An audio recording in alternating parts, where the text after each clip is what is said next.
Ora, bem-vindos. Ora, bem-vindos. Este é o Washington Fora de Horas, nesta terça-feira, dia 22 de fevereiro de 2022. Este Washington Fora de Horas está aqui a ser apresentado pela Ana Guedes nesta terça-feira, que amanheceu enevoada aqui na área de Washington neste momento.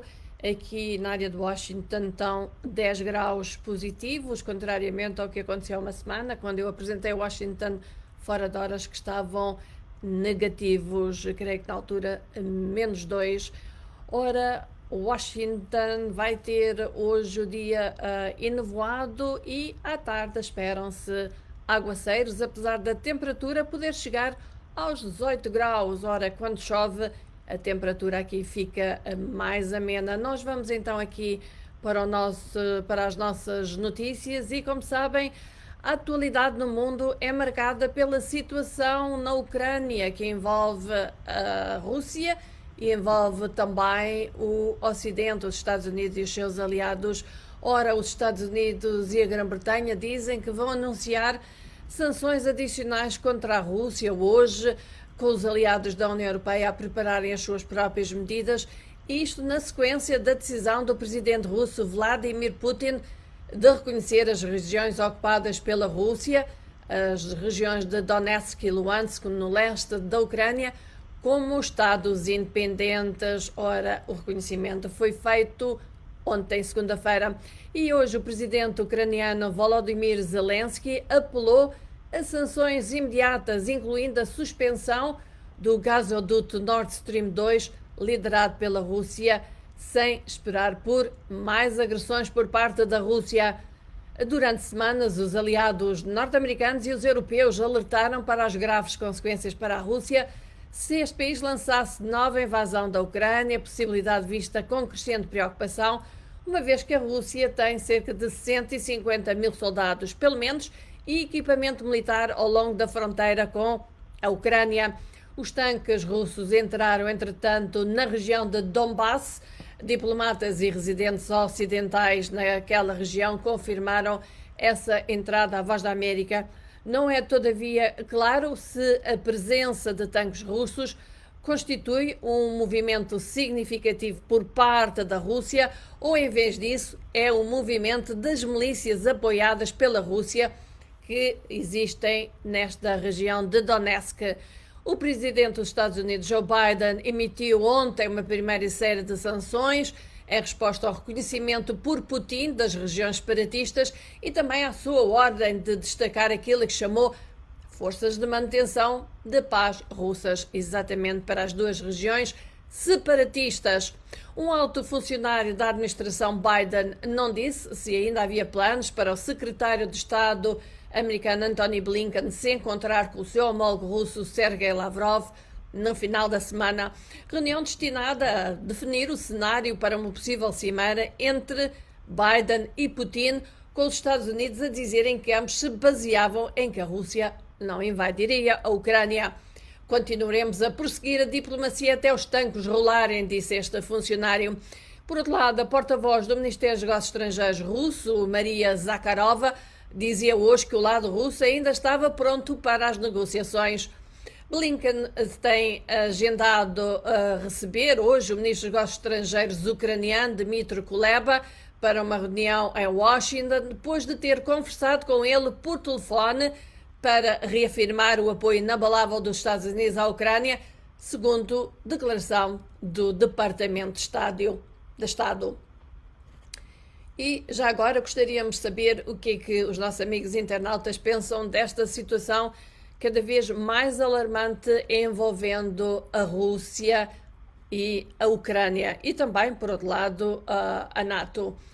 Vamos então agora até Angola. Funcionário da Comissão Provincial Eleitoral de Malange denuncia nepotismo no enquadramento de novos quadros. A denúncia é sobre a ocorrência de casos de nepotismo no recrutamento de novos colaboradores para esta instituição. José Lopes, o chefe da secção de Património de Transporte da Comissão Provincial Eleitoral, aponta o dedo a responsáveis e diz ter comunicado as suas preocupações às representações da Procuradoria-Geral da República e da Inspeção-Geral da Administração do Estado na província de Malange. Por causa disso, há na Comissão Provincial Eleitoral, por causa disso que há, portanto, essas, por assim dizer, acusações que ele faz, é que eu vou ser transferido. Diz ele, se o próprio presidente José Moongo empregou mais de 8 elementos, famílias suas, sobrinhas, amigas, sou ele na sua conta pessoal. Isso é horrível e o nosso partido, que é o MPLA, orienta que todo cidadão que se deparar com este tipo de situação deve denunciar, mas o que me parece que me denuncia é inimigo desta pessoa, revelou ele. Moongo rejeita as acusações e pede provas. Ao mesmo tempo, confirma a transferência de Lopes da sede provincial para um dos municípios de Malange com a mesma categoria salário por conveniência de serviço. Nenhum concurso público está em aberto para o provimento de novas vagas. Em Malange. Em Angola, os médicos ameaçam com greve. O secretário provincial da UNITA, Mardanés Calunga, responsabiliza a Comissão Nacional Eleitoral por recrutar quadros em Luanda para as comissões municipais eleitorais em todo o país para manusear os novos equipamentos para o processo eleitoral. Nós já iremos então à notícia dos médicos. Continuamos ainda a falar aqui da Comissão Nacional Eleitoral. O secretário provincial da UNITA, Calunga, reuniu-se em Malange com representantes de outras forças políticas, igrejas, sociedade civil, professores e estudantes universitários para abordarem o registro eleitoral oficioso em curso. E vamos então à notícia de Angola relativamente aos médicos, os quais dizem que podem voltar à greve já no mês de março, porque o prazo de 90 dias dado ao Ministério da Saúde para responder aos pontos que constam do caderno reivindicativo que levou os médicos a suspenderem a greve em dezembro último, termina dentro de 15 dias e até agora nada foi cumprido, segundo o Sindicato Nacional dos Médicos de Angola, o qual diz que ele e o Ministério da Saúde rubricaram um acordo no mês de dezembro de 2021 que visava levantar a greve no setor da saúde, mas o sindicato queixa-se de falta de cumprimento do que foi acordado pelas duas partes, falta de cumprimento por parte do governo.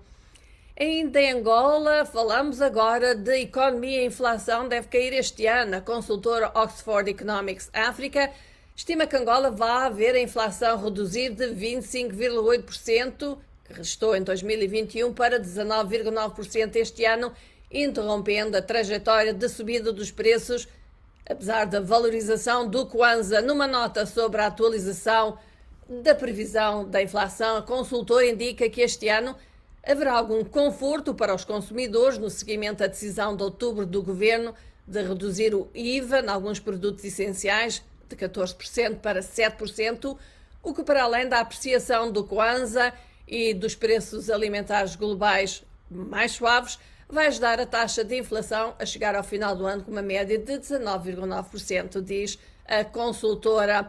O Kwanza, recorde-se, perdeu mais de metade do seu valor face ao dólar entre 2019 e 2020, mas recuperou no ano passado mais de 15% dessa perda e tem estado a valorizar-se face ao dólar também desde o princípio do ano. De acordo com os dados do Fundo Monetário Internacional, este será o valor mais baixo para a inflação desde 2015, ano em que os preços em Angola subiram 9,6%.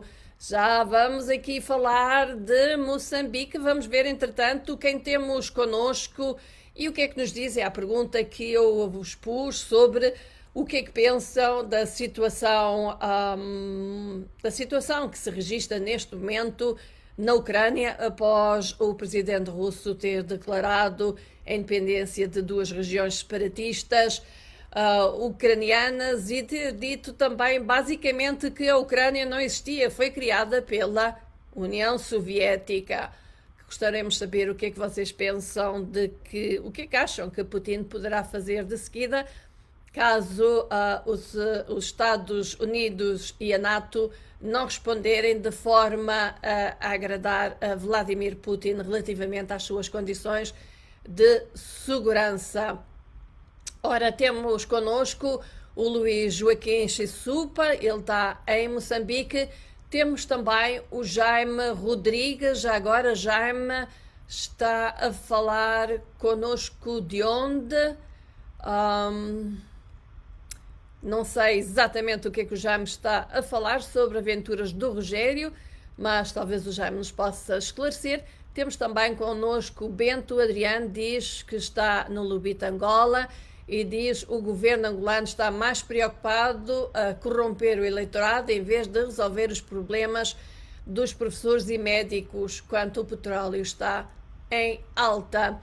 Temos também aqui o Bento Adriano, que diz que os preços da alimentação só estão a baixar nas lojas da TPA.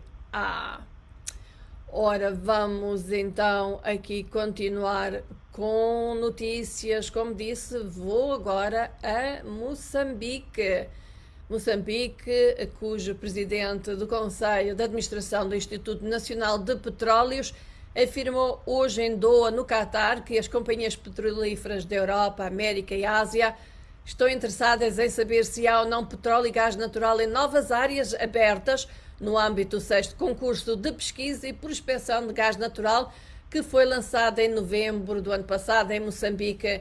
Falando à margem do Fórum dos Países Produtores e Exportadores de Gás, Carlos Zacarias revelou que a resposta das companhias tem sido boa, tendo em conta a situação real do mercado de petróleo e gás. Neste momento, segundo o chefe desta instituição, as companhias estão numa fase de levantamento de informação sobre as áreas que foram abertas a concurso. No que toca à prospecção de gás na província de Sofala, na bacia de Buzi, Carlos Zacarias explicou que depois da abertura de 2 furos que confirmaram a existência de gás naquele ponto do país, decorre a avaliação e verificação de quantidades reais existentes de modo a serem desenhados os projetos correspondentes. Vamos agora até a Guiné-Bissau. Guiné-Bissau que espera a visita do presidente da Turquia, Erdogan, amanhã. Ele chega a Bissau amanhã, quarta-feira. Devem assinar os 2 países, entretanto, acordos nos domínios dos transportes, da comunicação social e da defesa, exatamente durante esta visita de Recep Tayyip Erdogan.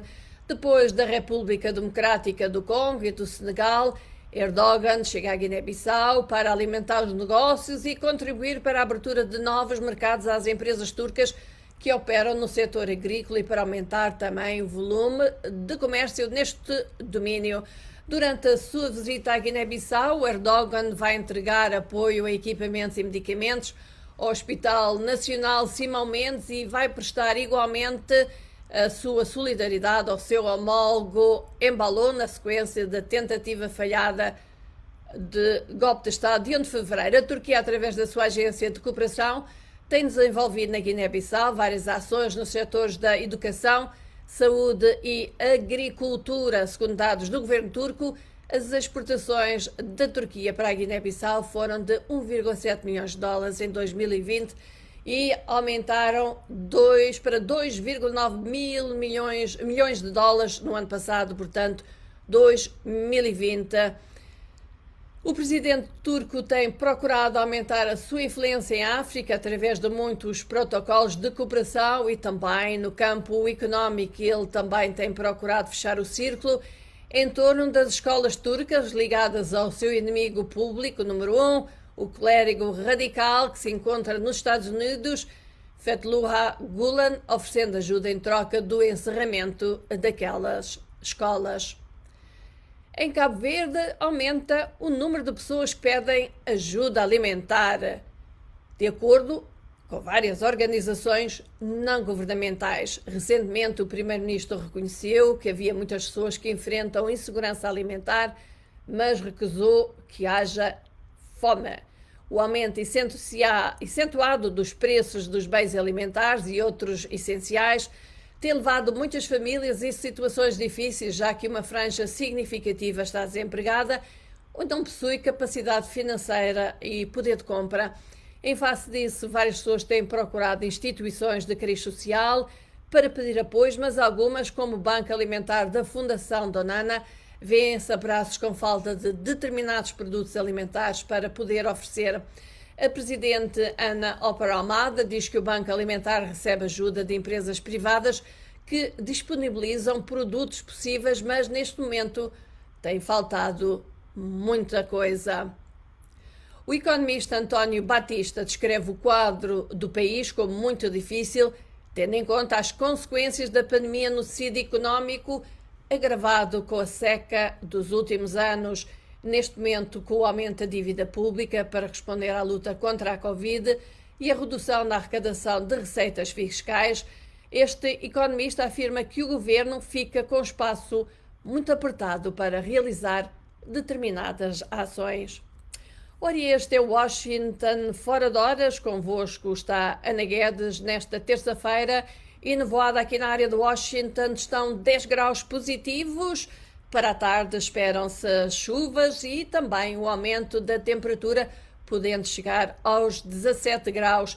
E temos connosco, saudamos o Alberto Sain, ele diz que está em Moçambique. Nani Alegre está em Viseu, Portugal, no norte de Portugal. Temos também connosco, já tinha aqui mencionado de facto, Bento Adriano.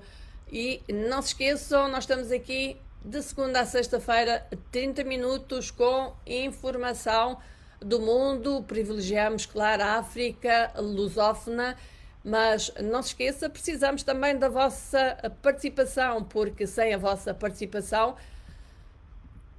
um dia talvez tenhamos que pensar ou teremos que repensar este espaço. Portanto, a vossa participação é essencial, é crucial. Como sabem, os números têm muita influência e quanto mais pessoas estivermos a assistir-nos, quanto mais pessoas estivermos a interagir connosco neste espaço, melhor será para nós e também sabemos o que é que pensam do trabalho, sabemos também onde é que estão, onde é que está a nossa audiência.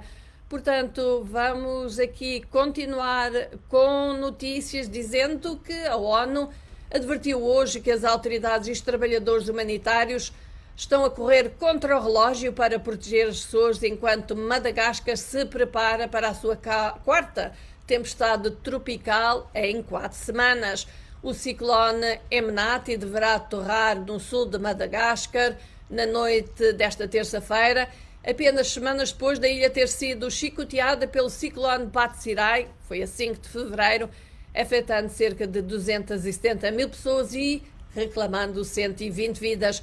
Ao mesmo tempo, cerca de 21 mil pessoas continuam deslocadas devido à tempestade tropical Ana que se abateu sobre a ilha no final de janeiro. Outras 5 mil foram afetadas na semana passada pela tempestade tropical Domako. O presidente senegalês Macky Sall instou a Alemanha a manter as suas tropas no Mali, no meio da incerteza sobre o seu futuro no frágil país do Sahel, depois da França ter anunciado retirada militar. A chamada foi feita em conferência de imprensa em Dakar, a capital senegalesa, com o presidente alemão Frank-Walter Steinmeier, que se encontrava de visita ao este Estado da África Ocidental. A Alemanha tem 1.170 soldados destacados, como parte da missão de manutenção de paz da ONU no Mali, a MINUSMA. A Alemanha também contribui com 328 soldados para a missão de treino militar da União Europeia neste país do Sahel. A França anunciou na semana passada, recordam, que estava a retirar milhares de tropas do Mali, lançando em dúvida o futuro do envolvimento militar da Alemanha. O Senegal partilha uma longa fronteira com Mali, uma nação vasta e etnicamente diversificada de 21 milhões de pessoas. Vamos até à Nigéria, onde 4 agentes de segurança foram mortos e um gravemente ferido quando ontem o seu veículo atingiu uma mina terrestre no centro do estado nigeriano ou no centro da Nigéria, queria dizer. O noroeste e centro da Nigéria têm sido atormentados por bandos de ladrões de gado, a que localmente chamam os bandidos, que assaltam aldeias, matam residentes e queimam casas depois de as pilharem. Estes bandos, que recentemente intensificaram os raptos nas autoestradas e os raptos em massa de estudantes dos seus albergos, foram designados no mês passado como terroristas pelo governo nigeriano. De assalto se fala agora, mas na África do Sul, o número de presumíveis assaltantes mortos durante um roubo de dinheiro falso na África do Sul é agora de 10, disse a polícia. Aconteceu tudo durante um tiroteio, um dos mais mortíferos dos últimos anos na África do Sul. A polícia agiu com base numa dica e enviou um helicóptero para defender de um roubo planeado, um roubo de dinheiro, em trânsito num subúrbio a sul de Joanesburgo. Os suspeitos dispararam contra o helicóptero da polícia e feriram dos pilotos, forçando então a polícia a disparar. O ministro da polícia, Becky Sella, disse que um bando de cerca de 25 homens armados da província de KwaZulu-Natal, bem como dos vizinhos Zimbábue e Botsuana, estavam envolvidos na tentativa de assalto a este dinheiro que se encontrava em trânsito.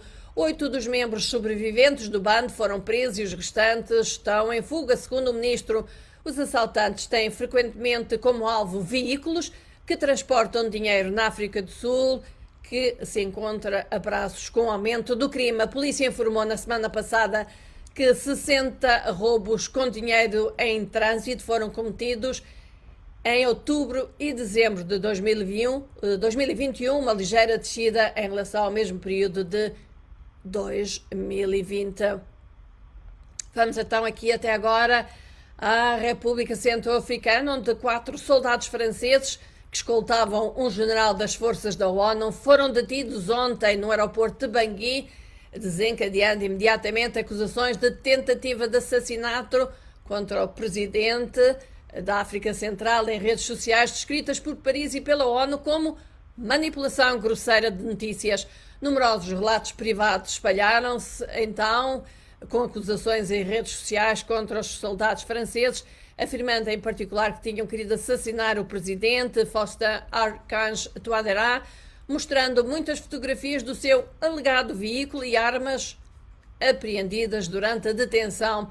Este incidente surge numa altura em que as relações entre a França e a sua antiga colónia estão cada vez mais tensas, exacerbadas por uma feroz guerra de influência entre Paris e Moscovo, neste país em guerra civil desde 2013. A França acusa a República Centro-Africana de ser cúmplice de uma campanha anti-francesa orquestrada por Moscovo, nomeadamente através de inúmeros trolls nas redes sociais e em certos meios de comunicação social. E Moscovo, por seu lado, culpa Paris por acusar a empresa de segurança privada Wagner de ter tomado o poder e os recursos do país.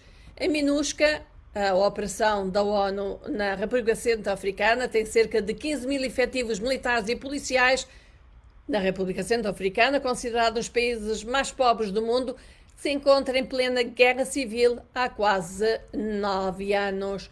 Ora, vamos aqui ver se temos mais alguém que se tenha juntado a nós para eu reconhecer a sua presença. Temos desde Bruxelas o Jorge Correia. Temos também connosco desde Maputo Anselmo Zandamela. Temos ainda connosco a partir de Quelimane Leonardo Franque do Rosário e temos também connosco Iman Gabriel, este está em Angola. E temos também desde Bissau Mec Uzumano Baio. E desde Nampula, Anselmo Alfeu. Ora, amigos que estão conosco aqui neste Washington Foras, tal como o nosso amigo Mamad Iqbal Daoud, que está em Quelimane, na bonita cidade de Quelimane, cidade de transporte de bicicletas. Ora, nestes minutos finais deste Washington Fora de Horas, 2 notícias de desporto. O rei do futebol, o brasileiro Pelé, estendeu o seu internamento hospitalar para tratar uma infecção urinária. O ídolo brasileiro está internado desde o dia 13 de fevereiro, quando deu entrada no hospital para dar continuidade ao tratamento contra o cancro no cólon. Segundo o boletim médico, o ex-jogador de futebol tem condições estáveis e alta hospitalar deve acontecer nos próximos dias. Aqui nos Estados Unidos, uma vitória para as jogadoras de futebol americanas, que chegaram a um acordo histórico com o órgão dirigente do desporto americano para pôr fim a uma batalha legal de 6 anos sobre igualdade salarial com os jogadores de futebol americanos. O acordo promete-lhes 24 milhões de dólares mais bónus que igualam ao dos homens.